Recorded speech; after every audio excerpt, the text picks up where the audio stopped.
We are getting started in just a few. We have a great conversation today about athletes in the NFT space. I am very excited to see some of those amazing athletes already here on the stage in the space with us. And we're going to have a wonderful conversation about all of the above. And we're just going to get some people up on the stage. Good morning, David. How are you, my buddy? GM, happy to be here. Really excited about the conversation. Yeah, it's going to be good. There's so many different components to NFTs, and now this particular segment I think is growing exponentially, and I'm excited to hear about it. Amazing. We got some really amazing people that are athletes and are in the space and going to share some of their knowledge about their experience in that space as well. And I see some of them here. I don't know if Swan is here. I sent you a co-host, my love, but you're welcome to join as whenever you want. So we're gonna get this party rolling. Feel free to invite some friends in. Remember, we are the Doxed.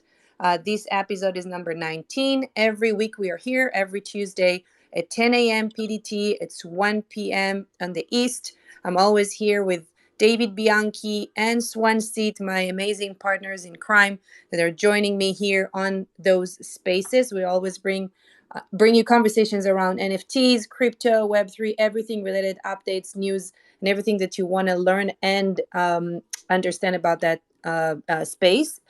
And we're going to get started with our conversation today because I already have some amazing guests on stage like Tim and Evan and a cat.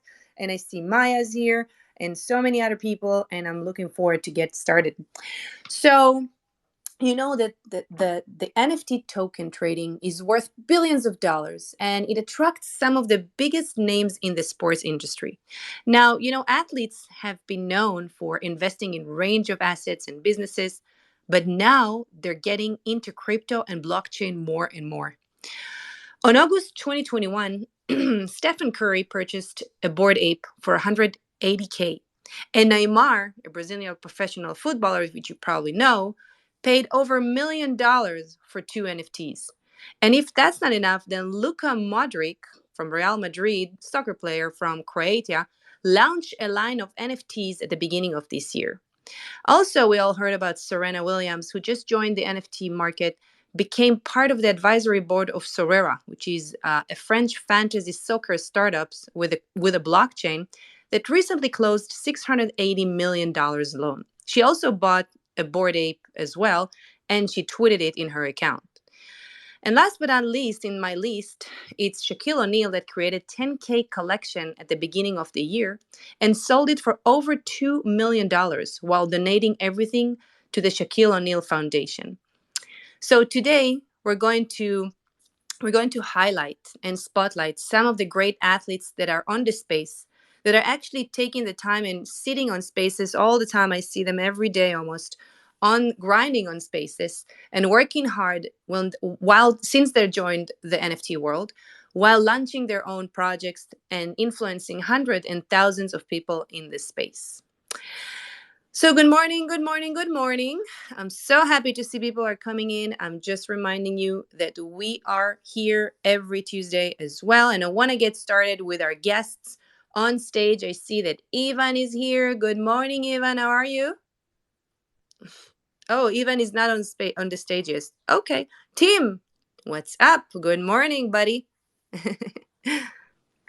You with us? Good morning. Good morning. Good Good morning. morning. Tim is one of the first people that I've met on this space. I think it was like a year ago almost. And I've seen him growing in the space and evolving. Tim was an NFL player. He studied psychology in Oregon State and he scored a couple of touchdowns at the NFL and is currently trading for the XFL. He has created an NFT collection, and his purpose was to bring his knowledge to the real world together. And this is something that I saw with all the people that I interviewed here before the show. I noticed that one of the most important things for them is actually to bridge the gap between the people in the real world or their influence or their fans, I'm sorry, with sports and NFT and the blockchain. He also helps spread the word about DeFi and Web3 to his fans. So, Tim, good morning. How are you, first of all? Good morning, Tal. How are you doing? It's it's a great day. I love it. I like what we're doing here.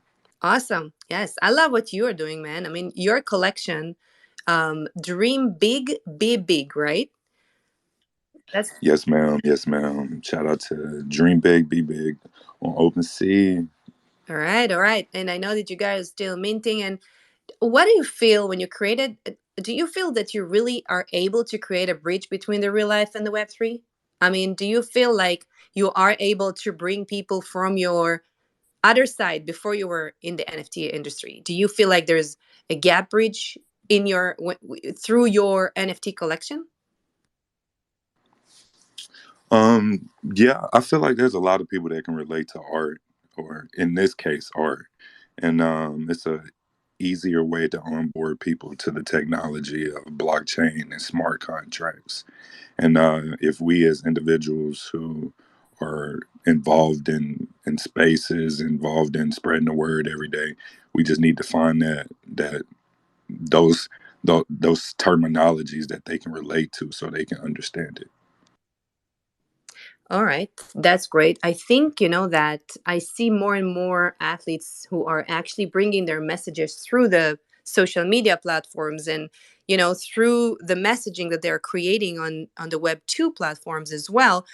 Do you feel like it's effective? Are you using any of your Web 2 platforms to bring people on the space? Just curious.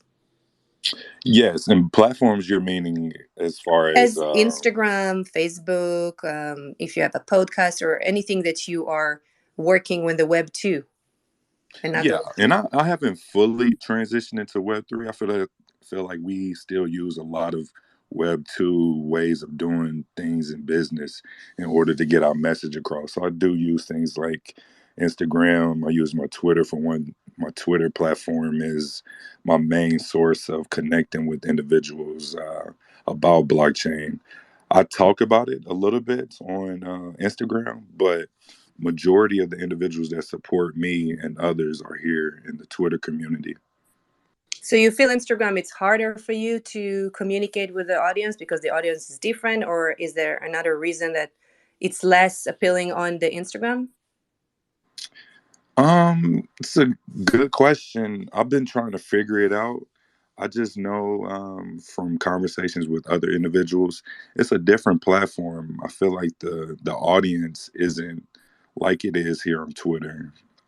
Me personally, I get engagement on it about NFTs, but the excitement seems to be more on Twitter, and more individuals know about NFTs and or blockchain in general.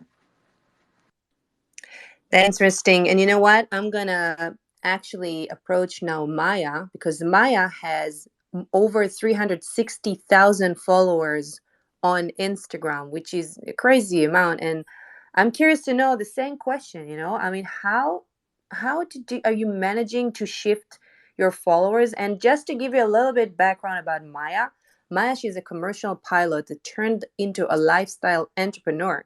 She won a bikini fitness gold medal in Canada, and she helps thousands of people to get in the best shape of their lives. She's spreading health and wellness through her purpose since her 23 years old cousin passed away from cancer.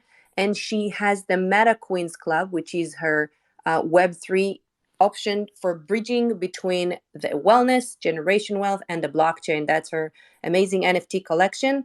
And I'd like to hear from you a little bit about how do you bridge between your followers. 360K, girl, that's a lot of followers. I'm just curious if that is an option for you to bring people from there into the Web 3 at all, or not, just like Teams shared. Hello, everyone. Hey, Ta. I see Swan, Ika, Tim, David, and What's up, Yvonne. Maya? Hello, how are you? So, yes, I am actually now full time Web3, and I'm very proud to be in NFTs. I've lost a lot of followers, not gonna lie, because they're like NFTs are crazy. We don't want to do anything with them, but I don't mind because this is who I am. This is my identity now, and I want to share it with the world and with the following that I've already built from being in fitness industry, competing on bodybuilding shows, and just being myself. I like to be myself, because I think if I'm not myself, it's just gonna be very tiresome. It's going to be taking a toll on my mental health. So even if I go out, even if I go and meet people, I always try to onboard them, tell them about NFTs, not just my NFTs in general, but NFTs in general. I show them MetaMask, and just I love onboarding people. I went to NFT NYC, I spoke on the panel, and yeah, I always talk about NFTs. Even in my stories, I do a swipe up. We don't have swipe up on Instagram stories, by the way, but we do have they can click the link.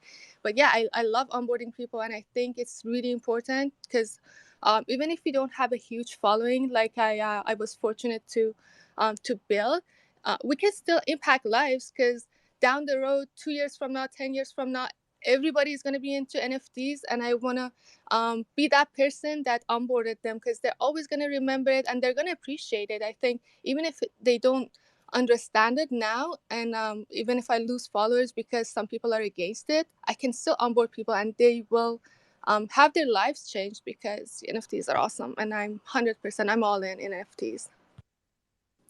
Amazing. And I totally agree with you, girl, about everything you just said. And I want to say good morning to Ekat and good morning to Evan, who are here with us as well, and also to Garbeth. And I want to go to you, Evan, for a minute. I know that you have built this NFT project, which is actually kind of baseball characters, which are so dope. I don't know if you guys knows, but you guys know, but Evan Mendoza is an MLB player for the St. Louis, and he is the founder and the CEO of Diamond Dogs NFTs. And while performing as at the highest athletics level, he's also continued to create artistic skills and creations around his NFT. He's that's his passion now, which is amazing. Kind of a shifting from being a player and being a athletes into an artist.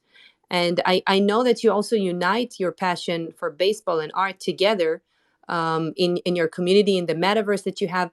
Tell us a little bit about it, and how do you actually what was the shifting? How did it happen? I mean, how can an athlete become an artist suddenly? And I see it a lot. I know that Maya does the same, team the same. Ekat, we're going to hear from her in a minute. But I know you all guys athletes and then became artists and creators and blockchain enthusiasts. How did that happen, even? Well, first off, thanks for having me, Tao. Hi, everyone that's on stage and in the audience listening. Honestly, the transition isn't a full transition right now. Of course, I'm still currently playing in the middle of my season and kind of managing the whole Diamond Dog community as well, and just brainstorming new ideas to provide value to those holders. But honestly, that transition period into am I going to actually identify as an artist? It can be a challenging conversation because sometimes it's scary putting yourself out there like that. But at the end of the day, I was just being myself. I've been a creative person my entire life, and I started just now showcasing it probably 2 years ago. Probably around quarantine when COVID kind of happened. I fully started expressing myself on all social media platforms, and it kind of just led me into the NFT world. And I was fortunate enough to sell some one of them to get started, and then the Diamond Dogs later followed. Evan, is one problem that I have on Instagram specifically. Whenever I tell people I'm into NFTs, they like, you're a scammer, and they see all this like minor news that Instagram posts sometimes, and they just take it for word, and they don't understand some of the work and where the technology is heading. Like, how do you deal with individuals, or what do you tell individuals that are skeptic about it? Well, first and foremost, like I know who I am and know what I'm bringing and trying to do within my own personal NFT project, and that's really to like grow the game of baseball. That's something that I'm really passionate about. I personally believe like European soccer is number one, and then talking about like America, we're talking about NFL, NBA, and then finally baseball. Like it's the passion that I have. I think it's an amazing game. It's a great game, So I'm trying to grow the game in an organic way, naturally. So I know like why I'm here. And whenever I get any type of comment like that, I just have to kind of look at myself in the mirror and I realize, those comments don't define me. I think I saw an interview or kind of just like a little skit saying about just how you take negative comments. And if I told you, Tim, I was like, you know what, I really do not like your blue hair, you would kind of just like look at me weird. I'm hoping and praying you don't have blue hair right now because that wouldn't make the whole thing make sense. But um, you would kind of just like look at me strange, be like, I don't have blue hair, and kind of brush it off. That's what I kind of do with any type of negative comment. Like, you know what, Evan Mendoza, you're a scammer. You're into NFTs. I'd be like, that. No, I don't have blue hair. No, I don't scam people like that because I know my true identity. So that's kind of the way I go about it. Gentlemen, it's great to meet you guys, and it's great to be on stage. And let's see, Meta Queen, I just followed you on IG, and we talk about these Web2 platforms, and many folks know or don't know I'm an actor and a filmmaker, so I work in the Hollywood ecosystem. So I also field a lot of this sort of commentary, but there's also like this sort of curiosity, right? Money, the idea of money, curiosity follows, and I love to hear what you guys are doing, which is, there's this great model that I like to think about often, which is, work in silence and let success be your noise. I really, really do believe that as time unfolds, NFTs, digital ownership, is going to be so integrated into what we do that it will be unequivocal. They won't be able to turn away from it, right? We live in a generation where the idea of digital ownership is very foreign, but the generation to come, digital ownership will be as common as the cell phone is nowadays. So the idea of not being able to own something digitally will sound broken, and we currently being the stewards to that. So the segue to the question is: are you getting any, being either former athletes, specifically being former athletes, are you getting any pushback from the larger voices in the space? Like, are you getting pushback from MLB? Are you getting pushback from the NFL? Are you getting pushback from potential brand partnerships or brand deals, right? Are you getting pushback from that level, or are you being greeted by those larger organizations? And anyone can jump in. What's I, up, I Eric? guess I'll go. Yeah, I think they're greeting it. They're welcoming it. They are acknowledging it. I'm speaking as far as my clubhouse goes. They're acknowledging it as, you know what, it is a business. It is, awesome that I'm able to forward think. And I think brands, as far as partnerships speaking, like the idea that an athlete is forward thinking. It opens up opportunities, I believe.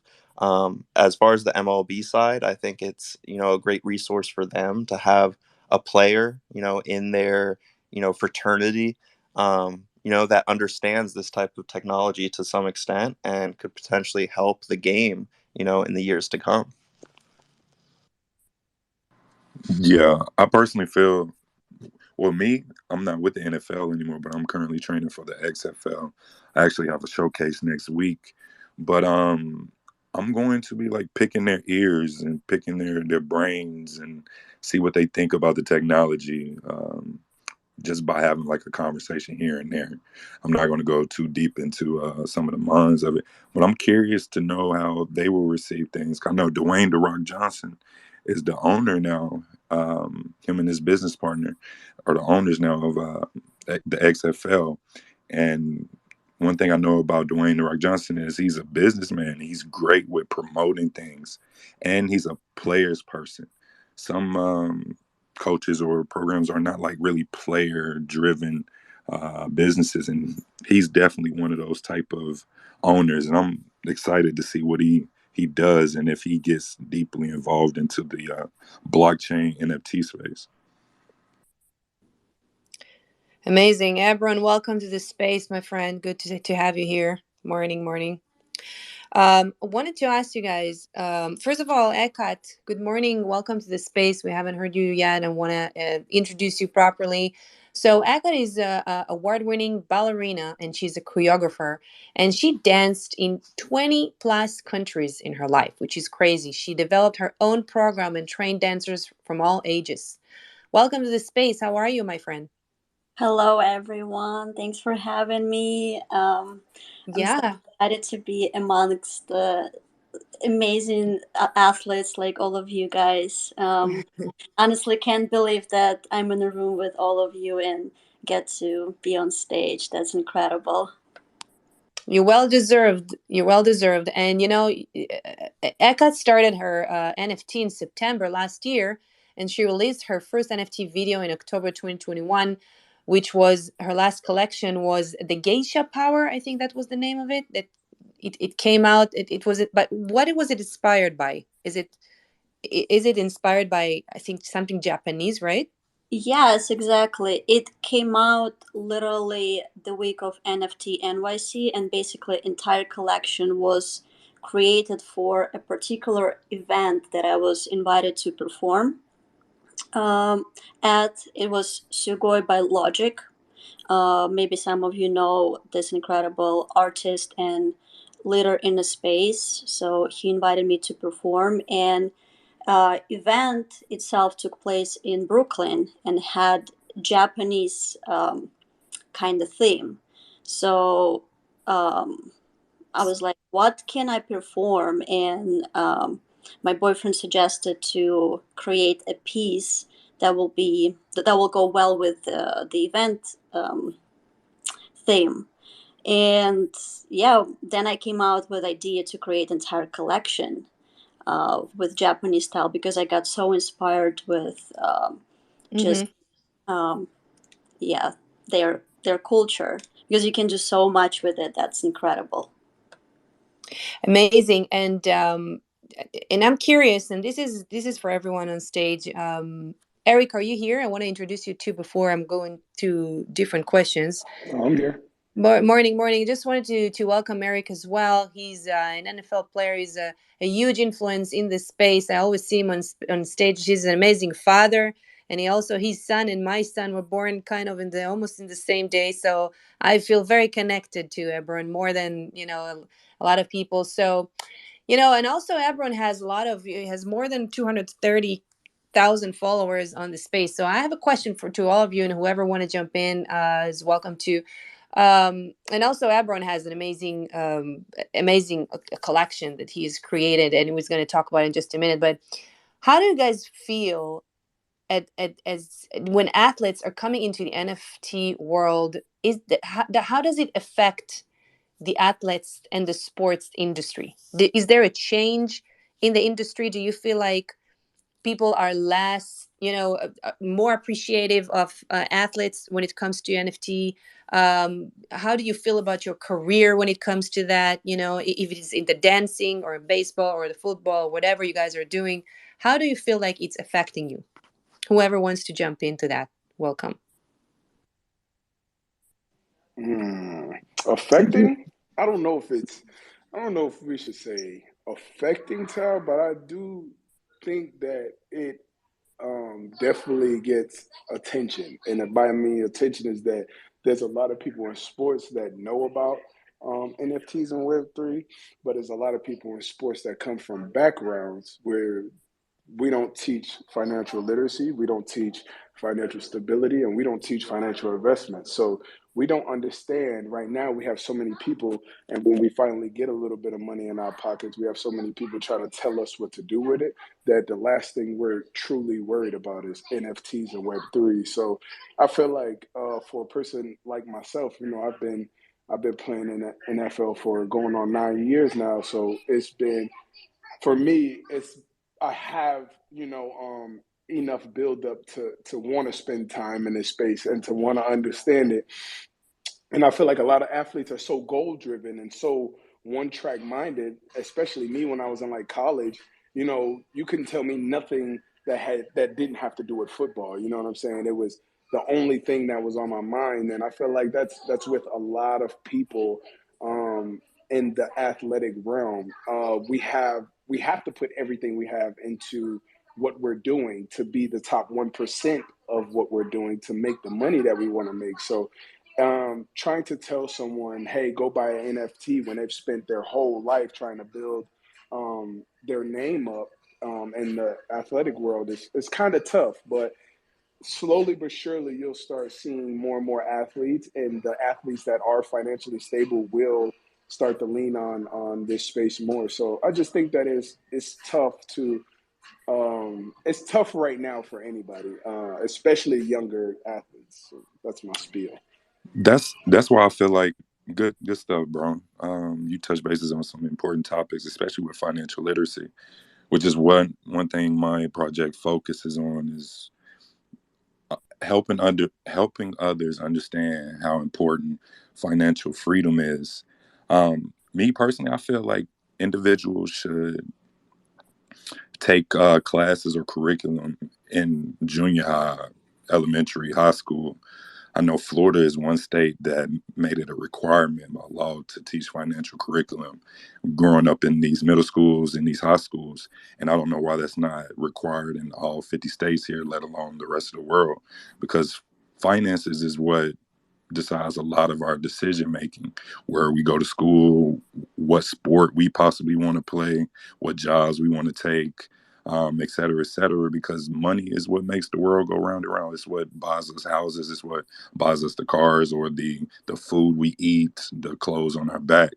And like you said, when it comes to athletes specifically, we are like really focused on being an athlete to where we don't really sometimes go towards degrees or um, go into a different branch of thinking, because not that we can't or not that we don't have these conversations, just not as much due to the fact that we're so focused on athletics. But if we as individuals starting at a young age, even before athletes, understanding finances, I feel like it will be a different story once we get the financial means to invest. We can know what to invest in. And these talks about stocks or talks about NFTs, what this new technology can do for us, would be more eye candy to individuals. I totally agree with you guys. I think that education is the key here. When a child is coming and starting, have a dream to be an athlete and or be so many other things, you have to bring it to him from the beginning of his journey, of his life journey. And I'm just wondering, maybe Eckhart, maybe you want to jump on that. What advice would you give to a young dancer who's looking to go into the NFT world, or a young choreographer that I know a bunch of them actually that are looking for, just being curious about it? What would you advise to him to do? My main advice will be just to have fun with it. Don't think too hard about it, because that's what happened to me in the very beginning of my journey in NFTs. Maybe finding their own utility that they can provide. For example, selling choreography pieces as NFTs will be an amazing opportunity for choreographers, or maybe providing some private lessons as NFTs, some memberships for the classes. That's what I've been planning to do. And just to add up to what you guys said before, I think that NFTs are gonna give incredible opportunity for dancers to make a little bit more money, because unfortunately dance industry is very undervalued, and it's extremely hard to make good money with dance. I want to be honest. So I'm very excited for any dancers that enters the space, and I'm trying to educate as many as I can. Not many people have even heard about NFTs in dance industry, so this is what I've been working on, just introducing people to Web3 and NFTs. I think it's so important. Whoever has communities have to actually educate as much as possible, and I'm a big believer in that.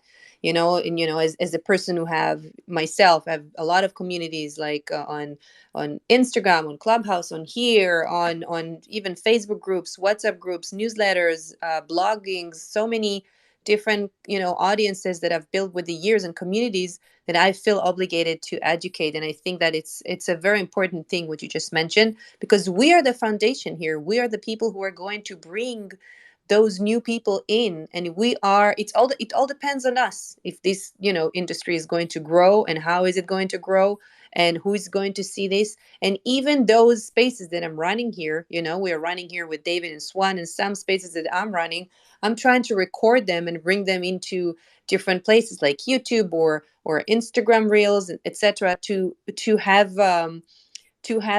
people learn from it in the future, and have people educated through it. So I think it's so important.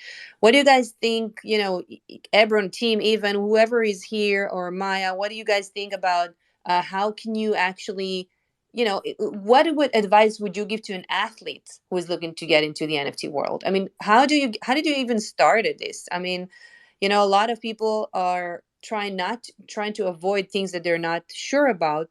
I'm just curious, how do you guys feel about, onboarding younger generation? Is that only by education? Is there other ideas that you had in mind? I would love to hear if anyone has ideas about that. I want to touch bases really quick too. First on that's a good question. I feel like how I got into the space was I learned about blockchain first before I got into NFTs, obviously. And I feel like that's where you got to start, is understanding the technology. Like blockchain is a way to store information that hinders people from manipulating or changing what's stored on it. And once, as a content creator, like an individual such as myself who has highlights or has um, have benefited off his name, image, and likeness, it's something that struck a I don't know. It's something that's eye candy to me. And I wanted to know more about cryptocurrency, DeFi. I wanted to know about all of this. And then that transitioned me into NFTs, which I feel is something that is going to be heavily and rooted into our lives, like you mentioned earlier. But it got to start with blockchain before it starts with NFTs, in my personal opinion. Yeah, Tal, I'll jump in. Tim, that's some great points there. Appreciate everybody's conversation here. It's been really good this morning. I have a lot of athletes that come up to me that are asking to get into the NFT space and that want to know the best way. And I actually do speak with Tim a lot and feel the same way. First, it's understanding and educating what blockchain technology is and how the technology is built and structured so that way you can utilize it. And then also educating them on due diligence and making sure you're doing the research into the projects and the founders, and is this their first business that they've ran? Are they business owners in traditional businesses? All of that kind of stuff. So making sure you're doing the due diligence and the research, and it doesn't matter if there's 1 or 50 high profile celebrities on a project. Make sure you're looking into the founders as well to make sure they're building a solid platform that that you're going to invest in. And then also there is the secondary play where a lot of it is degen, and it's just taking high risk. And if you're going to be going into that world, to make sure that you know the risk with that. And it's like, okay, if you're going into that, the tire risk. But with all the athletes that I'm onboarding and bringing into the space, it's really just that's the process, kind of taking them through the steps of getting into the space, how to do it correctly, and what to look for. And I've been in the space enough where I've had rug pulls and all these kind of things. But if we can educate, which is one of the things that you were talking about, Tal, we can prevent those kind of things for the new people onboarding. And that's the key, is for the mass adoption, we need to be able to make it easier, and we need to be able to also help educate people that are coming into the space so they don't get rug pulled. But absolutely love the conversation this morning, and access is key. Access to that financial literacy that Ebron and Tim were talking about, access to education. And with the sports initiative, we have access to sports. That's what we're trying to do, is just provide that access. So really, really appreciate everybody today. I love everything that you said. Tal, do you want to say something, or? No, go for it. Yeah. So about how to onboard more athletes. So there are two sides. If you want to onboard them as the NFT creator or as someone who is getting into NFTs. So for me, we're building a walk to earn game similar to Step In, but even cooler. I can't give you guys too much alpha, but you're gonna be following shiny objects. It's gonna be so much fun. So what I think when an athlete wants to come to NFT space, they have to choose the least resistance path. So if they do something around health and wellness, around fitness, it's going to be so much easier for them and more fun to create a project that is very fitness related, and then that's going to be easier to onboard their audience too. So if I tell my audience, okay, you're going to be earning tokens, rewards by just being more active, that's so much easier than just trying to sell them the art as an NFT, as a JPEG. So that's one of the things that I think is super important, to just onboard them and create a project that is very fitness related. And you had a question at the beginning, Tal, and you said how we transitioned from art to blockchain. Sorry, from fitness to art. I've been an artist all my life. I started oil on canvas when I was 9, and digital drawings when I was I think 11. And I got into crypto 2016, so it was a very easy transition for me. I was pushed to become like study engineering because I have a Persian parent, but my first love was art. So for me, it was a very easy transition. Amazing. And I'm also curious, you guys, there's a very thin line between being an influencer and being, an athlete. Or a lot of athletes are also influencers on this space, like you, Maya, like Abram, like Team, like Evans. I think, and also Eckhart. All of you have, your following, and all you have projects. Do you feel that because you have the fan base that you have, because you have already the foundation, the people who are already loving you for who you are, does that help you with the NFT project? Do you feel like it's putting you aside, like the regular person who is trying to launch an NFT project, because it gives you more power because you have a fan base that already love who you are? Or that's not really relevant and it's a whole new process when you create an NFT collection? Just curious. I think Whoever wanted it's to jump in. Yeah, Tal, I think it's honestly a whole new process, and it's just the way that I went about it, probably, which makes me say this, but I didn't really use Twitter about a year and a half ago, and I started with maybe 500-600 followers of just like my friends, family. I really didn't use the app too much, so I started from basically zero, and I grew a very organic, NFT community type following on this app.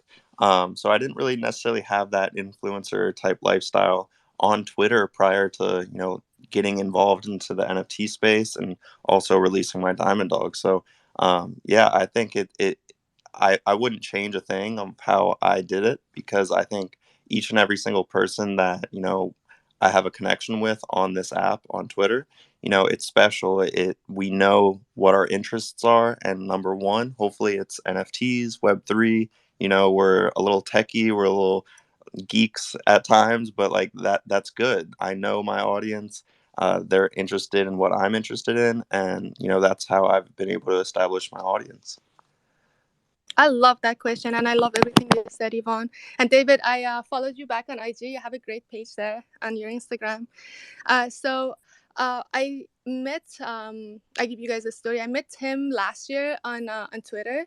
And when I came to Twitter, I didn't have any followers either. And I wanted to start fresh because it was very humbling coming from a big following on Instagram. And I was like, I want people to like me, not because I have a following, but because of who I am. And I want to just establish myself on Twitter before I even talk about my Instagram, which was a very good social experiment. And I made really genuine friends that I think a lot of them, it would have been a different story if they knew my background, if they knew I was already established on Instagram. And after like 3 months, I told them, by the way, guys, I have a big following on Instagram. So this is me. This is my past. This is the track record that I have, which I think was super cool. So I came in with a clean slate, and I built the best friendships here on Twitter. And now after not being that much active on Instagram, because I put all my focus on Twitter, now I'm onboarding people from Instagram and just bringing them in. It's like a seesaw effect, which is super cool. I'm super excited, guys. I'm interested to know, how do you do that? How do you onboarding people from your Instagram? I know that a lot of us are struggling to bring people from the Web 2 space into the Web 3, and there could be a lot of ideas around it. I mean, I know that I'm doing it sometimes, but just curious to know, for those who are, debating on the same question, on how to actually onboard people from the Web 3 to the Web from the Web 2, from the Instagram, for example, into the Web 3. Is there specific actions that you are taking? I'm gonna give you a like interesting answer, I guess. So I raised parrots. I raised animals, and I breeded parrots. So when you want to breed a parrot, the first thing that you do, you put like a male or a female in one cage, and you put the other one in another cage, so they kind of get curious to know each other. So now I didn't go all in and say, okay, this is NFTs, just come to Twitter, to my Discord. I slowly just talked a little bit here and there about NFTs and got them curious. Like last year, I was on Clubhouse, and I was speaking about NFTs, but I didn't give them that much. So I put the name of NFT in their head to just give them that curiosity. And now I'm like, okay, this is what I was talking about last year. This is what I'm working on. They knew that I was an artist from before, so they are just getting more curious, and they want to see more. They want to see what's happening. So it's coming to a very smooth transition. Super interesting. There are a lot of people who are talking and asking about, how to actually bring people from the Web 2 to the Web 3.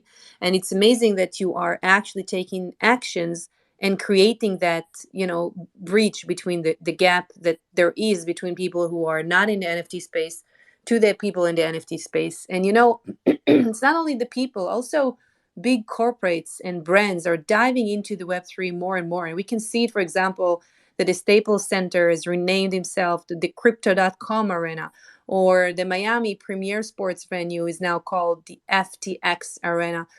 And also the NBA Top Shop is, it's this NFT marketplace where sports fans can actually buy and sell and trade basketball videos, clips, and this is all on the blockchain. So there's so many amazing evolvements when it comes to sports and in the Web3. And so Web3 definitely changing the industry in so many directions. And I want to go back to you guys with a question that is basically, a lot of athletes that are involved in the NFT world. And I'm just wondering how it affects your career on a daily basis. Now that you are, like Ebron said before, Eric said, you have to be very concentrate on your sports and on your training daily and hourly if you really want to achieve, your goals, and you really want to be the top of your game. But now with the NFT, there are a lot of grinding to do. And I see a lot of you sitting on spaces and, taking the time to create conversations, build network, and be on spaces. And some of you also DJs means, you're flipping NFTs, or you're buying, you're selling. And I get the privilege to spend my time with you as well. I'm just curious to know, how do you manage to kind of time management, I guess, or how does it influence you, the being, a DJ, or being in the NFT world, when it comes to your career and your as athletes or as dancers or anything that you guys are doing? It depends on like what you want to do with your spare time, because you're going to get what's needed done when it comes to being an athlete or whatever profession you're in. That's like mandatory, because that's like your primary goal right there, being an athlete. So you're going to do whatever it takes to do that. But like I said, it's depending on what you do with your spare time. Do you want to go out to eat more? Do you want to go get drinks more? Do you want to go hang with your friends more and not talk about NFTs, not build your knowledge on the technology or your brand in the NFT space? Do you want to distract yourself with like video games? Do you want to go to the beach? Like, it's different. It's just depending on what you do with your spare time. And I feel like as a project manager, you tend to spend that spare time doing anything related to NFTs or educating yourself on the technology? Time Those are some management. great points, Tim. Sorry, Oh, sorry. sorry, Meta, go ahead. No, you go. Yeah, Tim, those are some great points. And Tal, I don't think it's any different for athletes than it is from businessmen and women like yourself. I know you have a business in the real world. It's just managing the time and figuring out what is valuable to you, just like Tim said. Right now, I actually am working on my hotel business, listening into this, enjoying the conversation, but able to jump in and out and then also work. So it's just multitasking. So I don't think it's any different for an athlete than it is from a regular businessman or woman that's trying to be successful and trying to grind. So I don't think there's a big difference there. Maya, go ahead. Oh my God, time management is one of my superpowers. So I really want to chime in on this one. So I wasn't always good at time management, but I'm a commercial pilot, and FAA kind of engraved that into me. So checklist, guys. Failing to plan is planning to fail. So if you don't have a proper plan, you're gonna definitely fail. So what I do from the day before, or sometimes weeks in advance, I plan everything from the moment I wake up to the moment that I go to sleep. And it doesn't have to be 100% done, because it's going to be very hard on your mental health if you want to go through everything. But I say, okay, these are the things that I want to do in this day. And I try to get like 8 to 10 of those 100%. I have some non-negotiables, but the rest of them, I'm like, okay, if I get 10 of these, I'm going to be super happy. And by the end of the night, if you check 10 of those, it feels so good. So checklist, guys. Definitely checklist for time management. This is like the most crucial. I agree with you, Maya, and I pursue this myself, because when you are deleting something from a checklist, this is accomplishment, and every little accomplishment is great for your, self confidence, and for your the rest of your days, and for your positivity.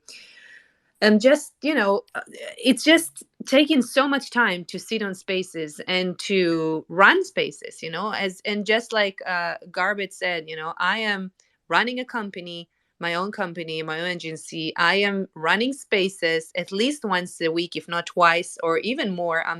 And I'm spending a lot of time on other people's spaces just to support and be active. And at the same time, I'm running a nonprofit. At the same time, I'm raising two little babies. I have a a 2 months old baby and 2 years old baby.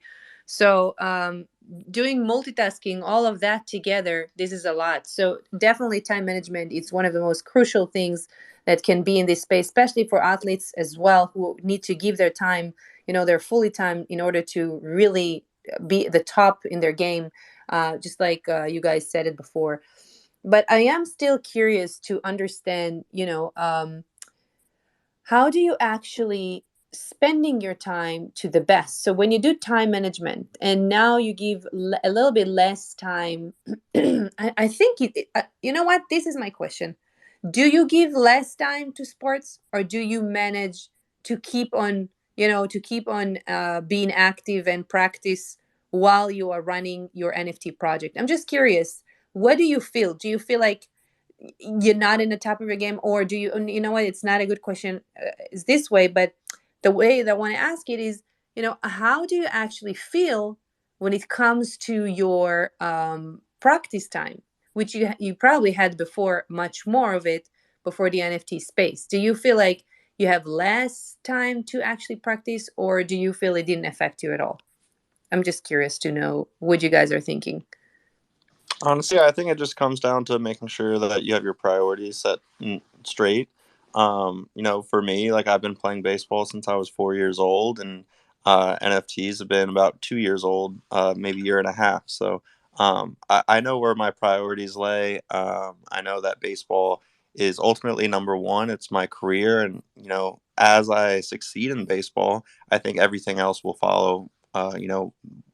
Coming off of the field. So NFTs, any type of businesses that I'm, running or associated with, I think they're all going to be linked together. So I understand that there's, the desire to do both, and some people aren't able to do that, but understanding, what time you have to turn on that switch, I think that's something important for me. So when I get to the stadium every day and get to my locker room, and get to my locker, I tell myself to turn the switch on of baseball and baseball only. I'm not really going to be focusing too much about NFTs. This is my job. I'm going to do my job at the best of my ability while I'm here. I'm going to go out to the game, compete. I'm going to practice before the game and get all my work in. And then that way, once the game is over, I can turn that switch off. It'll actually help me kind of take away from the excitement of the game. There's um, sometimes it's a hard time falling asleep after a game. So to be able to turn the switch off of baseball after a game is actually really helpful. And I use the NFT scene to kind of turn another switch on to help me focus about other things rather than the game. So that's the way I go about it. I know everyone's going to be a little bit different, but I don't really feel that I'm not at the top of my game. I know it's a very competitive game that I play, and I go out there every single day. I make sure I work hard and I practice hard, and then the harder you work, the luckier you'll get. So in the game, I'm just going out there having fun, letting my talents kind of speak for themselves. The harder you It's work, the more lucky you get. I like that true. because hard work doesn't always guarantee success, but it does increase your chances. Though I like that. I did like that too. Evan, it's really hard to hear you talk when you went to that shitty ass college. But yeah, man. I really. I knew it was gonna come up. I saw you. I saw the Tar Heels in your bio too. Yeah. I put that up there just for you, just for you. But We were just in yeah. Durham. It felt like I was at home. We were playing against the Durham Bulls, so it's always Oh good being man, back in North I Carolina. know it. I love it, bro. I love North Carolina. It's greatest 3 years of my life at that school. Um, what you were saying as far as turning on the switch, yeah, Ty, I think that's something a lot of us athletes at this day and age are not this day and age, but this point in our career are trained to do. So NFT, it's like we have switches, man. When it comes to, I'm probably one of the most goofiest, um, funniest, craziest people outside of football. But when we're on the practice field, I'm a totally different person, like totally different person. And sometimes it's really hard to turn it off. It's easy to turn on. It's really hard to turn off. And it just comes with the nature, of the sport you play. Evan's sport is a little bit less physical than our sport. So we're sure, yeah, after games and stuff, I probably will have, unless I scored like fucking 5 touchdowns, I have no intent to come into the Twitter spaces or anything like that. So no, I don't think that the NFT world will hinder anything I do in Web3. I mean, in football, and I don't think football will hinder anything I do in the NFT and Web3 space. I think they're two separate entities, and I think as athletes, trained athletes, we're able to turn on and off that switch. So That's something, and that's the narrative I want to like change too. Is that athletes should just focus on being an athlete. Whenever any other business, you have to multitask. I don't know why when it comes to being an athlete, they feel like we should just focus on that. It goes back to that whole shut up and dribble stuff. That irritates my soul because we're so much man, more crazy. than that. We go through too much school. Like I study sociology, and I know other individuals. There are some teammates I had that actually took on being an athlete and being an engineer.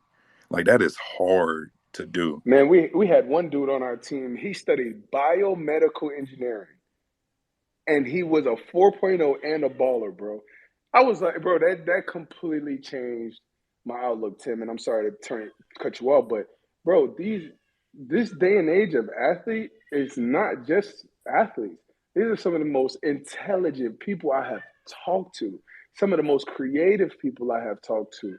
And it's only expanding because now they're understanding that this athlete shit is only an avenue. It's only a street. It's only a one-way road. And soon that road has to make a turn and soon that road has to end. So for us, we eventually have to, like my wife does real estate, we own property, we do a bunch of different things outside of football because it does not last long. Baseball does not last long. Like baseball, you have to work your way up through 9 different leagues before you can even play major league. You know what I'm saying? Sorry if you Yeah, hear it's my a little whole baby in the process. background, but it's a process, man. And we have to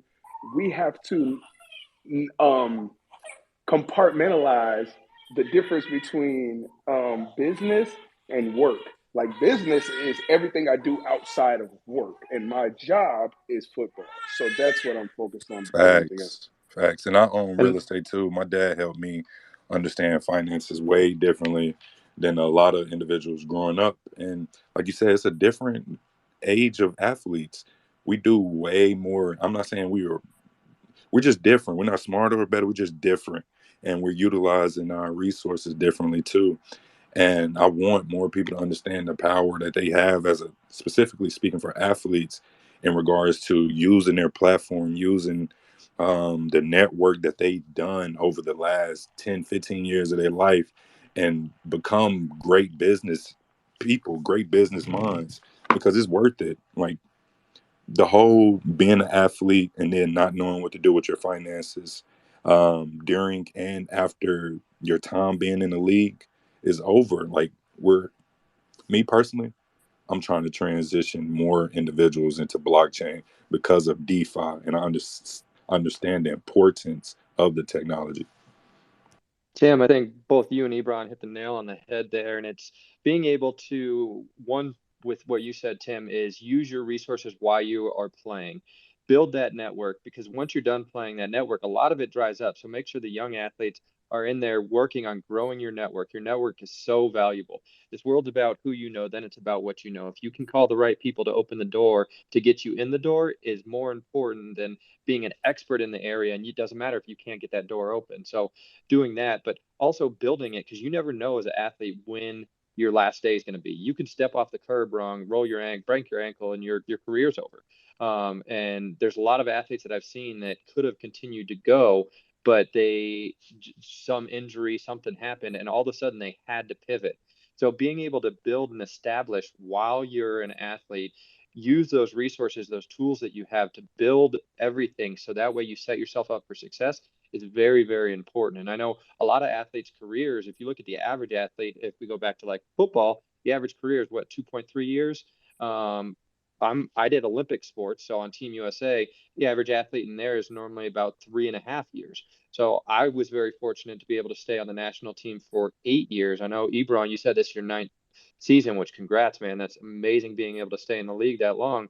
But it's a different mindset. But we also have to make sure we're sharing with that next generation the avenues of how to succeed, how to set up for success. And obviously, we're all here in Web3. We all see that technology and we all see this as a future. But if we continue doing this, continue working together, continuing to grind, we'll really be able to help that next generation pass those pain points that I've had as an athlete and that other athletes have had growing up. So I just had to jump in and say that. I love what you guys were talking about. Uh, Before we go to something else, MetaQuest. What is it? MetaQueen. MetaQueen. Sorry, MetaQueen. My wife did a Phil Steele. Is it Phil Steele? What is it? What the hell is the dude's name? The Phil bodybuilder. Heath. Is it Phil? Phil Heath. Phil Heath. Phil Yeah. Heath. Phil Heath. She did a Phil Heath event, and she looked amazing after that. So I Oh my God. commend. Oh my God, I commend the oh, what do I want to say? Um, yo, the patience, the effort, the hard work you guys. Oh my God, she was eating this fucking chicken with no seasoning, bro. Thought I was gonna lose my mind in that fucking house. Sorry. Oh my God, Oh Eric, my you're the God. best. Yeah, it is intense. That is funny. It is intense, and yes, we don't eat seasonings closer to the show because it has sodium, and we try to keep everything like on the point. And yeah, discipline is something that I think all of us athletes share. It's super important. And your question, Tal, and kudos to your wife, by the way. And if you have pictures, I want to see, because I get so excited when I see women in bodybuilding because I know what they're going through, so I understand it. I really want to see He's her. and his Yeah, wife is a I will definitely stunning lady, yeah, stunning lady. yeah, I'll definitely DM you those pictures. That's awesome, man. And you queens, ECAT, hearing you too, man. You, it's hard for women. I know this is an athlete space, and a lot of you guys get, don't get the attention you need as women. But just know we salute y'all. We see y'all. I still don't believe that cheerleading is a sport, but I respect what you and what ECAT and Meta Queen do. So love that. And dance is a sport though. ECAT, don't beat me up. Dance is a sport, just not cheerleading. It's not a sport. It's a football thing. So I would actually say, first of all, thank you so much, Ebron, for all the compliments and supporting women in Web3 space. We all know that's it's not very easy for us, but I want to add up that dance is not exactly sport, at least not all dance styles. Ballet yeah. is mostly considered as an art. Maybe something like breakdancing, it's considered as sport, and I believe they added breakdancing to Olympic sports. So next time Olympics go on, breakdancing is going to be there. So this is extremely exciting for What me. makes it different? Breakdancing versus other Ballet. arts. For ballet, for example, we create entire um, theater acts, right? We do storytelling with ballet. So it's like entire production on stage. When you come to see ballet, we usually tell entire story, like for example Swan Lake, right? It's not just dancing and athleticism. You also get to be an actor on stage, which we have to study in school. So for me to become ballerina, I had to study for 8 years in school before I was able to join the theater. um, and it was only school dedicated to dance. We also had all the school subject in the same building, so you study there starting at 8 in the morning all the way uh, until the night. So that was an incredible time of my life and taught me so much, and including discipline as well, and appreciating my body later on in my life. Because when you're young, you're so extreme with your body, and you're trying to um, kind of push yourself to those standards that are really, really hard to reach sometimes, because not everyone is born with the same abilities and natural skills, I would say. Um, Yeah, so I agree. I like the term or the phrase, everyone was created equally. Everyone was created equal, but we are not equal after that. yeah, I mean, some people are born more flexible, for example. Some people are more stiff. And of course, the ones who are stiff, they're going to push themselves a little bit Yep. harder That's than me. the That's muscle. me, Cat. The stiff one. That's me. I'm a little But flexible. I gotta. I'm flexible, Ebron. I'm with you on that, Ebron. My flexibility is not good. Hey, I done tried yoga, Pilates, everything. ECAT, the shit just ain't for me. I oh, want to see you guys in the in the bathing dancing clothes like a ballerine. You guys, team in Ebron. That would be dope. Is it well, sleeveless? I have a No, I'm just question, playing. guys, I to got the all of you. tights.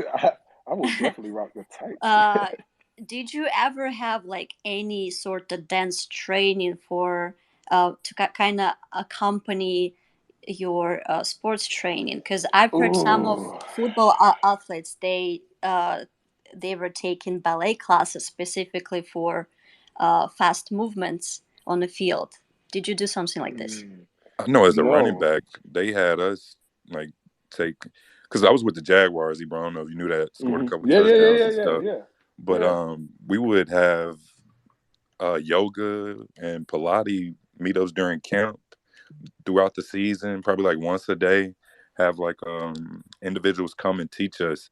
because flexibility is like really key as an athlete. And I know it's harder for some individuals than others, but it's definitely beneficial.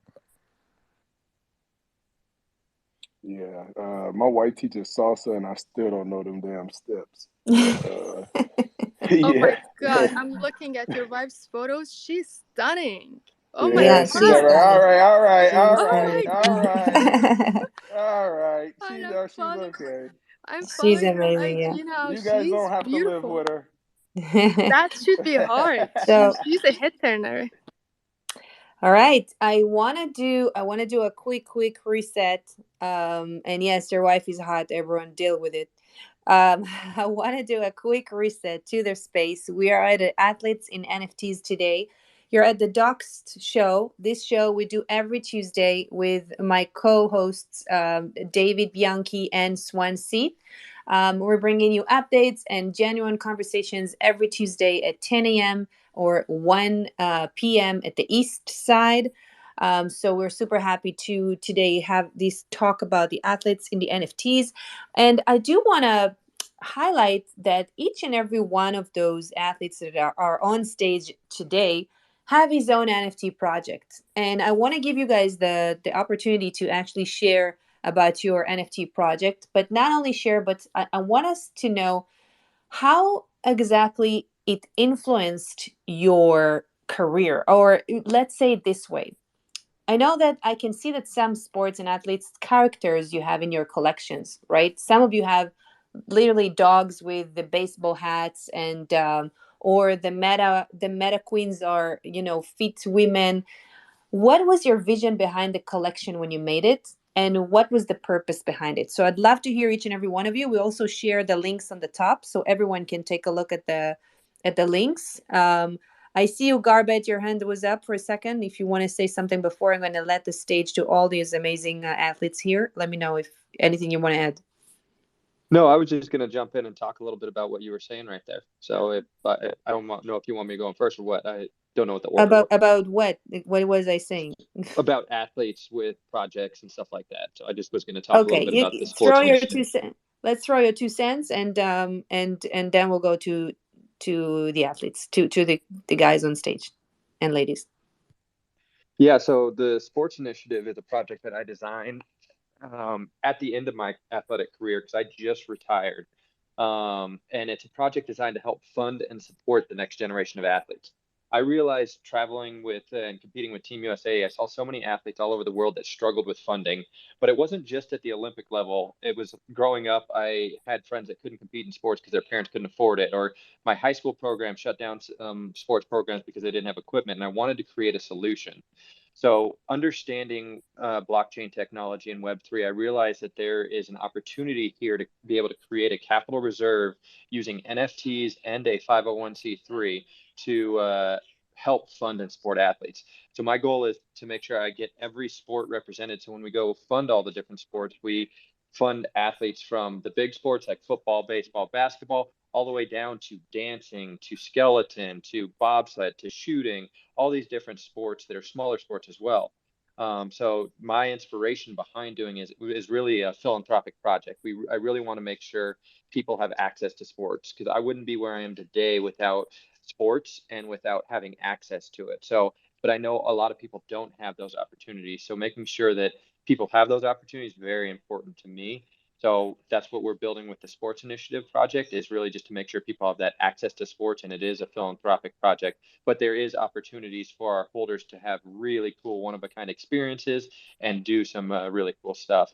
But I also talk to all of these other athletes that are in the community here, and I'm all about building and working together to grow because it's not when the Web2 giants come in or if they come in, it's when they come in. They will come in and they'll have these huge budgets. But if we can work together and really help showcase each other's projects, we can actually take a market share without having these $1 million budgets and more.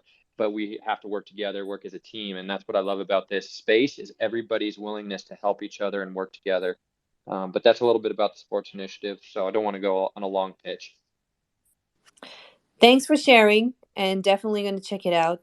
Super interesting, and it's so great that you are, trying working on bridging the gap and bringing more knowledge to athletes in this space. So thanks for sharing. All right, I want to go to our guests of today. Who wants to start?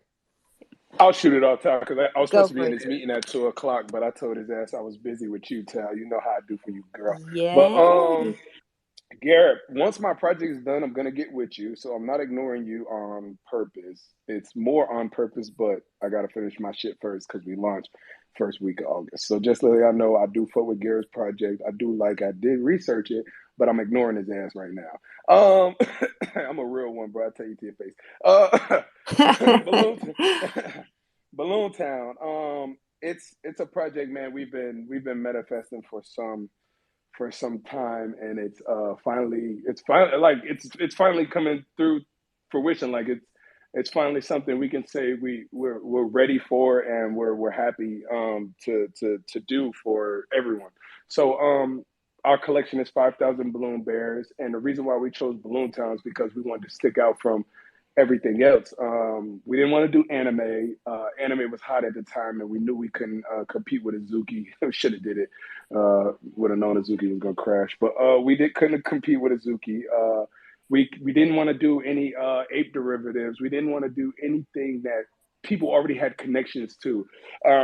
So we learned about this space, me and my artist, and we came across Balloonsville, which was a Solana project. They realized it rugged, so we were like, cool, we're cool with Balloon Town. So I was getting this design done. My artist is a tattoo artist. He was tattooing my leg for a piece for my children, and we just started talking about crypto. If you got tattoos, you spend a lot of time in that chair. So we went on. He was talking about crypto. We got into talk about crypto. I've been in crypto since 2018, and man, artists are just different people. They think different. They act different. I call them the best introverts.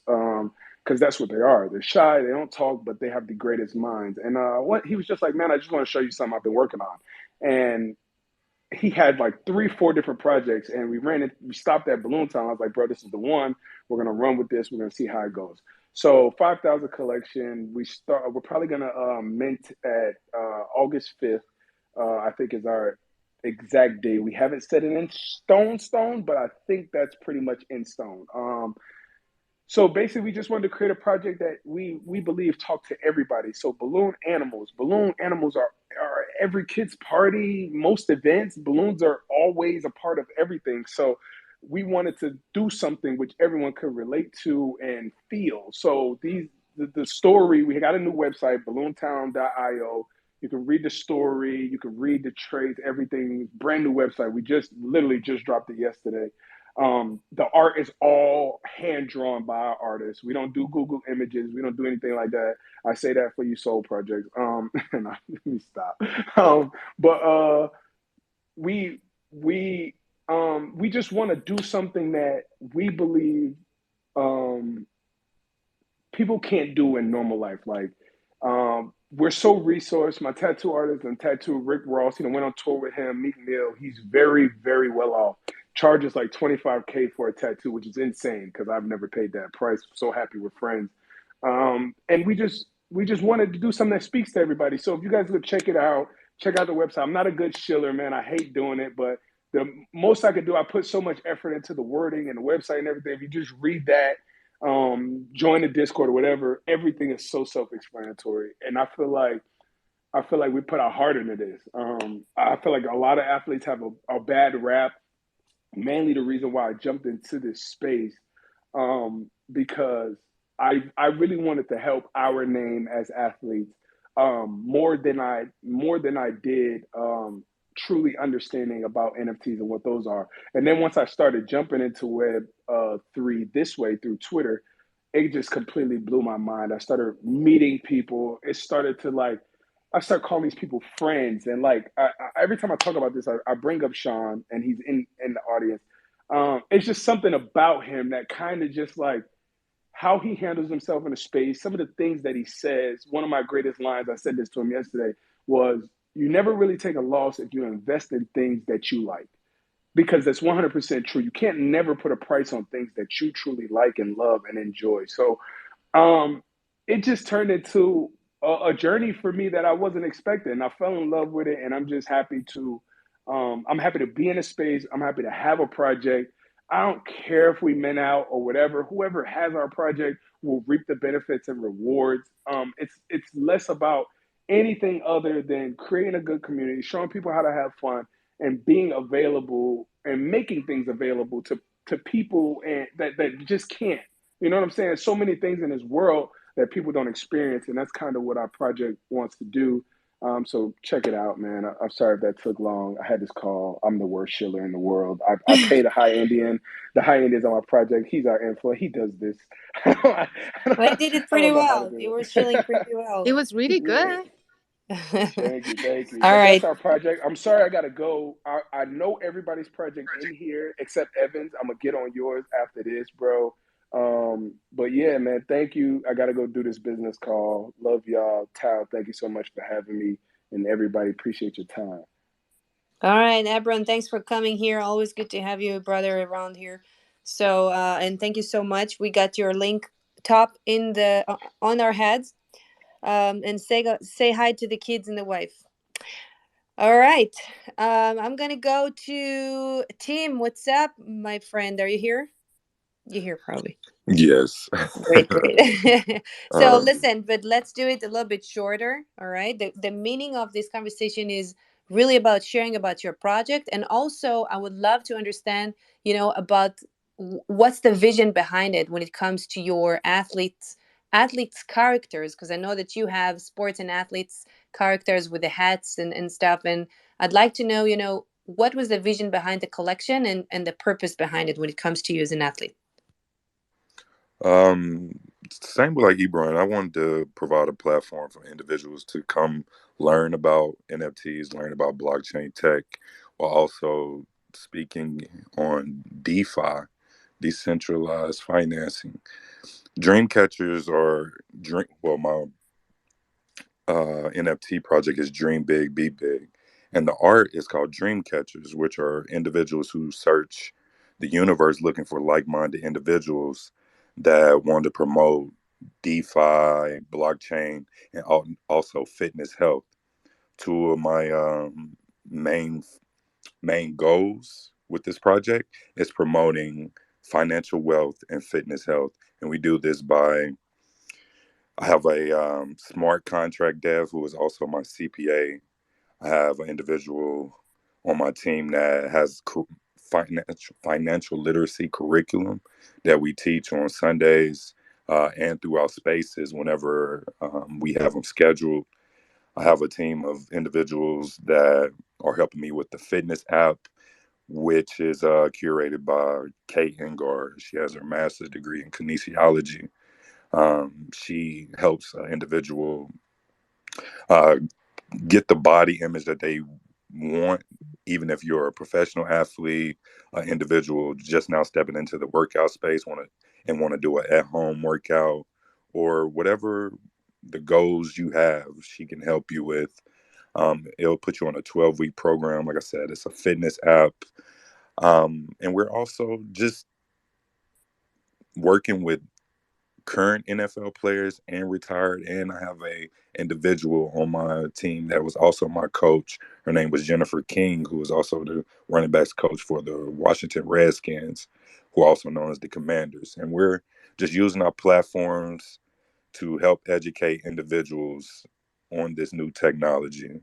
And I've been in this technology for like the last two years. 2019 was when I first got into it, and 2020 is when I dove right in, and it's been a great journey so far. So I'm excited, and I wish nothing but success for the individuals who have projects, who are creating projects, or individuals who just want to know and invest in something that could possibly provide them a community or a sense of well-being or belonging. Amazing. Amazing team. I know that you have been doing so much work behind the scenes. I've been following you around, and I love everything that you do, man. And your project is beautiful. So there's a link above my head. Make sure you tap on the link and check out Team's project as well. Thanks for so much for sharing, Tim. I'm gonna go to Ivan. Ivan, what's up, my friend? Tell me a little bit about the project and how your collection is has been visualized before you even started it. Is it what is the Yeah. purpose of it?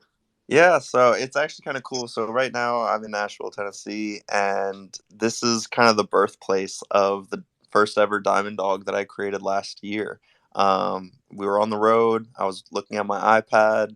Didn't really know what I wanted to create, but I knew I wanted to create some type of collection because at this time and point in my NFT career, I was just creating one of ones, and I knew I wanted to create a collection of some sort. So I look at this blank iPad, and we had a team phrase. Basically, it was "swing it, dog."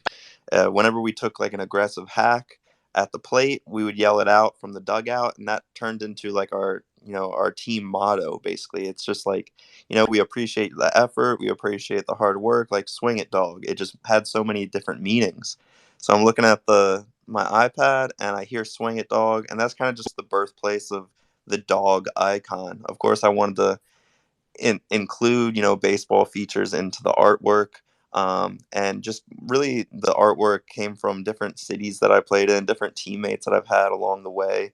All the way from little league to professional baseball. And I think one thing that I've been able to somewhat intertwine is the personality and who you represent on the field, with whether if you're wearing sunglasses or eye black, you should be able to represent yourself in the same fashion off the field equally as much. And I think that's something that athletes sometimes have a somewhat of a problem with. They sometimes hide behind the curtain. They don't want to fully express who they are as a person because they think they're athletes first and only athletes.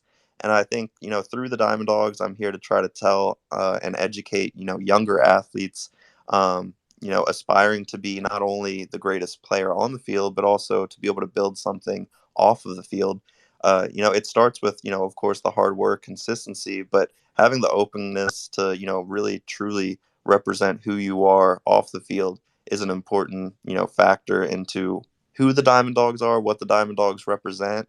Of course, we have a ton of fun things planned and already have achieved. We just had the NFT Classic, which was the first ever NFT sporting event that had represented jerseys of holders. It was a really cool event, with some cool jerseys designed by me. But just breaking barriers, trying to build something for not only the baseball community, the sporting community, but also the Web3 community, and kind of just bridging that gap, like we mentioned earlier.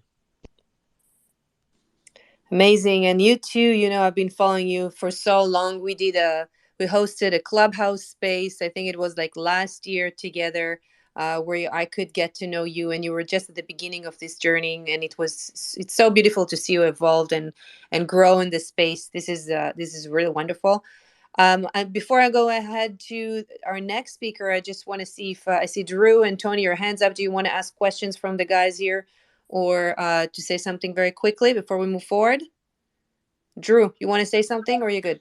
Yeah, can I do a troll something, or do I have to be nice? You're what? Sorry. I was just gonna say you had a couple of JUCO football players from other conferences outside the SEC. So I've been working with some SEC football players on NFT projects that are coming out this football season, and I love athletes and NFTs. So keep onboarding athletes, and let's get some real athletes in here. You a JUCO player? You was a JUCO player? All right, I started Saturday Road for the little ACC Clemson players, but no, I started Saturday down south for real football. That's not a JUCO sport. I was a junior college individual. I grew up in Arkansas, and JUCO players is a I different know breed. you're good. I was trolling the I was trolling the other guy that left. Right. He said he went to North Carolina. Oh yeah, no. I think we I lost think him. I wanted to just Yeah, jump in and here. in the Southeastern Conference, Right. those of you who don't know what the SEC is, the real Right. SEC. Yeah, go ahead. I'm done, Cal. Cool, Drew. Yeah, I David, wanted you to. wanted to jump in. Go for it. Yeah, I want to jump in here, and just it's been a really compelling conversation. And I also want to remind everybody that if you're in this room, follow everybody. If you're in, obviously if you're in this room and you stuck around, you're interested in athletes, you're interested in the mass adoption that the athletic world can bring, whether it's WNBA, NBA, MLB, NHL, NFL, you name it, whatever acronym is out there. This is basically, really part of mass adoption, because one of the most diligent and most aggressive fan bases in the world outside of pop music is athleticism. And the human beings that are on this stage are really, really driving home blockchain and evangelizing blockchain. So make sure that you're following everybody here. And also, a quick reminder, we're here every week with the great Tal Navarro and also our co-host Swan Sit on Doxed. Every Tuesday, 10 a.m. Pacific Standard Time. And we're discussing things in a transparent way. That's why the show is called Doxed. We are doxed individuals, but we want to be able to educate the Web3 community about topics, subject matter, trends, ongoings in a way that is positive, that's uplifting. We try to bring solutions to the table, but also, ask challenging questions. And so I'm just really, really excited to be here. And I really, really am charged up to see how much the space has expanded. I entered the space in March 2021, and it feels like eons ago since then. And now we actually have like subcultures within the culture, within PFPs, or now athleticism, or fine art versus PFPs, or even in fine art, we now have film 3. And, I think that film will eventually bleed into the athletic community as well. So I just wanted to just do a call to action to everybody to make sure that you're following everyone. The room is eventually going to come to a close soon, and make sure that you're following up on these conversations, because this is a really, really small community that in the next 4 or 5 years is going to be blown the F up. And so make sure that you guys are making really solid friendships right now. That's all I wanted to add. Appreciate it, David. I'm gonna wrap things up too. I gotta head out somewhere. I gotta get some things done. But a like and a retweet will go a long ways in the pin tweet above to show support. Even if you don't buy something from these individuals, just liking and retweeting will go a long ways. And I appreciate the time, the energy that you all have given me, the platform. Tal, thank you for sharing it with me, David, and everyone else here. I wish you nothing but success. Talk to y'all later. Thanks, team. Thanks for coming. Always good to have you here, my friend. Tony, is there something quick you want to ask or you want to add? Because we want to move forward to, before we wrap up, we have the Meta Queen, Maya, and Eka. I want to hear about their journeys. So, Tony, let's do it quickly because I see your hand up. Hey, what's going on? I saw my boy Evan in here, man. Evan and ECAT down there too. So shout out to David. David did the SD con with me out there in San Diego, and shout out to you, Tal. So I was like, yeah, wow, this is a great conversation. About athletes. We need to have more conversations like that too. And I'm a representative. I'm ambassador for a House of Furs, and we have a event coming on at 5:00 p.m. today with Bama Bio. And so he's gonna be talking about his NFT project. But I would like to have build a lot of conversation with a lot of athletes, in this space, or who want to enter this space, to join us on Mondays. We'll be hosting a thing posted at the top. I don't know if y'all can see it at all. But yeah, what we do is we'll host airdrop. It's going to be today at 5 p.m. But also we host airdrops on Mondays at 8 p.m. too, where we invite athletes to come and talk about their projects and show their projects, as well as build a conversation about where the space is going. So I invite all athletes to come to that if possible. Thank you so much, Tony. And yes, you guys, you can scroll around and see the links that Tony put up. And I'm going to go to Maya, the beautiful Maya. And I want to hear about your project, your journey. And let's also talk about the purpose behind it and whatever you are up to right now.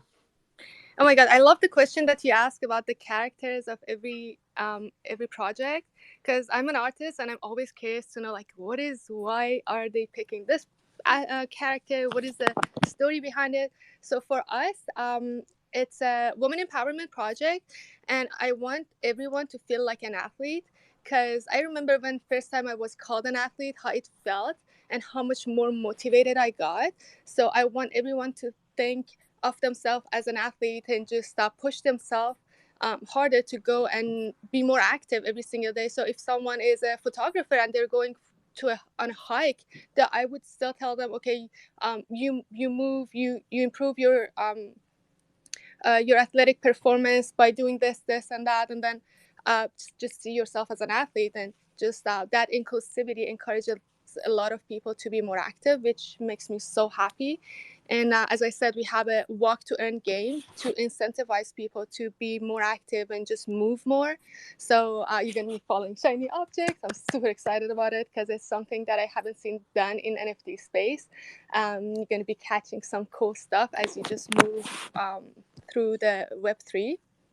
And this is a 10K PFP collection, and we are doing because I'm already somewhat successful IRL. I'm not gonna flex anything, but I do. I buy properties pre-sale and I sell them before the closing to save on taxes and closing costs. So just learning how to be more financially free is something that we want to teach our holders, because I have a lot of business mentors and a lot of people who helped me throughout my journey and taught me to be more financially free. And I know how it feels not to have money.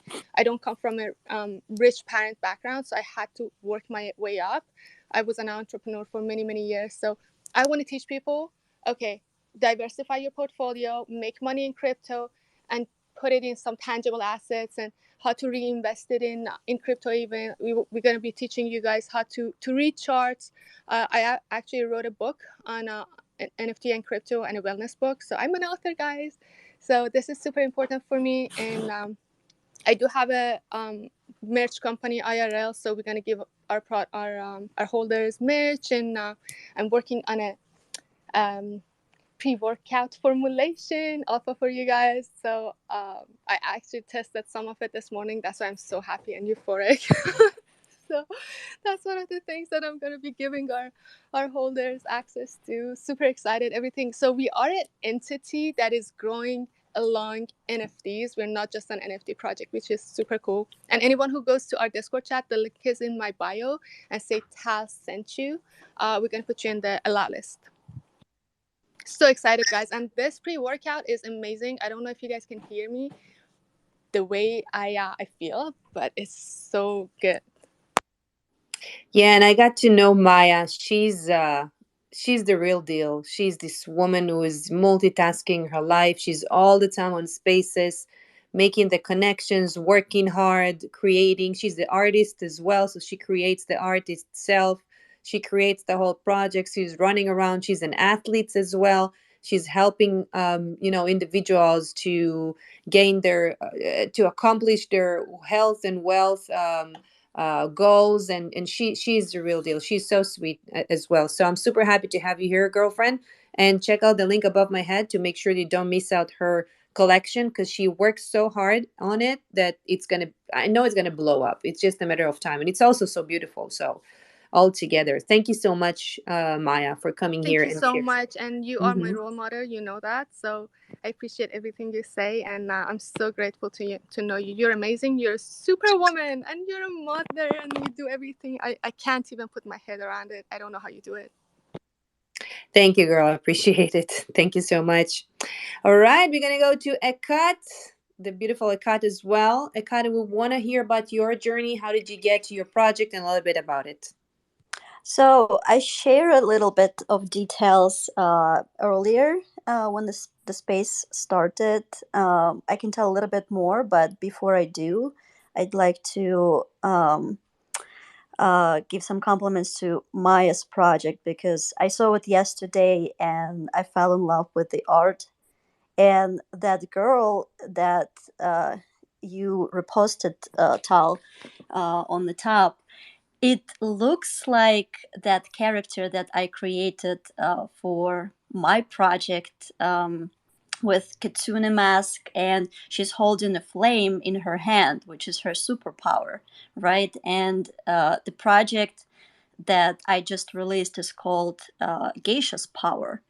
And if you had a chance to watch the video that I posted this morning, the fans that I'm holding in my hands, uh, they create this flame sort of motion, which is super incredible. When I started playing with all the footage that we have recorded, I was super inspired by the fabric motion. And also, I told you that the main inspiration for this collection became Japanese culture and event that I was preparing for to perform.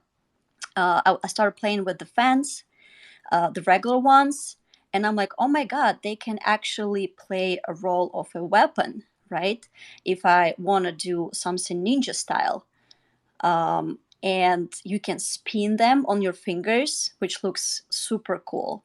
And you can throw them like blades.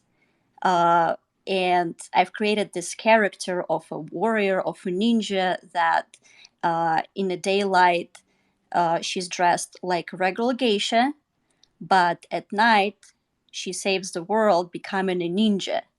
And that was the whole story behind my performance and this NFT collection, which I'm super excited about. And I had so much fun creating. I don't think I've ever enjoyed myself creating something like this, honestly, because this is something different I've never done before. I've never done Japanese style and never done anything with fans like this. So I just love NFT world because it gives you so many ideas. You start thinking outside of the box. I feel like all of us athletes will never have thought that we're going to create some collections with arts, providing educational resources from using NFTs, right? Uh, and now we all do this. Now we all become artists on a completely different level. I will have never thought that I'm going to be speaking amongst the people from NFL, um, famous football players, right, and hanging out in a room with famous musicians and artists. So I really love this space. Honestly, I so enjoy it, and thank you so much, Tal, for inviting me and all of us. You're incredible. And David, he's unfortunately left the space. I met him in person back in September when I just joined the space, and he's an incredible human being. I love David. I love the energy. Amazing. Yes. Thank you, guys. Thank you so much.